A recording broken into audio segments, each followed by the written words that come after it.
Tere, siit Palusalaiast, mina Maria siin ja see video räägib siis töövõtetest ehk siis kõplamisest. Miks on mõttekas aiahooldusel kasutada kõblast ja kus seda ei ole mõttekas teha ja millistel puhkudel?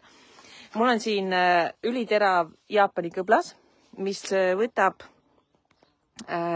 siis nagu žiletiga. Ja seda on eriti mõttekas kasutada nüüd sellistel juhtudel. Näed, siin on mul 1-aastast vesiheina, mis on tegelikult meil siin juba 2-aastane on ju, õitseb.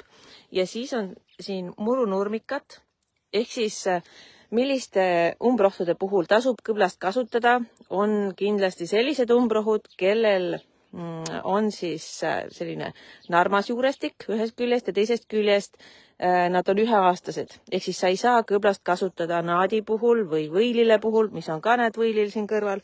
Võilile võtame välja võilile hargiga või siis labidaga, kuna siin ei ole mingeid teisi taimi kõrval. Aga eriti kiire ja efektiivne on just selle vesiheina ja murunurmika puhul kasutada kõblast. Ja sellega, ühe käega ma hoian seda telefoni ja teise käega ma tõmban siis selle kõplaga. See tõmbab siit nagu žiletiga siis selle 1-aastase ja mitmeaastase umbrohu ära ja mul ongi plats puhas. Ehk siis ma tõmban sellega lahti ja käega korjan need pealt ära, sest et muidu nad hakkavad siin kasvama, need on nii suured. Et kõblas on lihtsalt imevahend selliste asjade jaoks ja muidugi mitte ainult siis umbrohtude jaoks, vaid praegu kevadel. Ma näitan kohe ühte teist kohta. Vaatan kohe, kus siin oli. Kevadel on külvanud ju või tärkavad ka sellised taimed, kes on kultuurtaimed. Siin on külvanud ennast minu meelest sõrmkübarlill. Ja teda me ei saa ka jätta nii tihedalt. Me tõmbamegi siit niimoodi kõplaga osa maha. Ja need, kes ellu jäävad, need jäävad ellu. Need, kes ära surevad, ongi väga hea. Siis jääb neil teistel ruumi.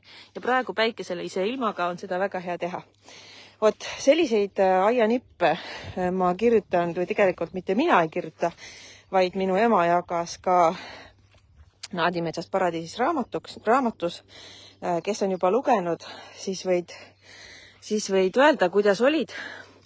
Aga sealt sa saad lugeda ja täna on kusjuures viimane hooandja päev, kus on sul veel võimalik saada koos selle raamatuga kingiks siis igasuguseid teisi kingitusi, anda hoogu boonusmaterjalidele ja muidugi mul on väga-väga hea meel, et tegelikult see boonusmaterjalide eesmärk on juba tegelikult väga suures mahus täidetud, aga kui sa tahad neid kingitusi saada, siis sa saad veel täna sellest osa saada ja kusjuures kõigile kingitustele, mis on seal hooandjas välja toodud, kõigile nendele tuleb lisaks ka siis õrnades ja kirglikes toonides selline püsilille peenraplaan, kus on sees ka roosid, ehk siis roosad, punased toonid.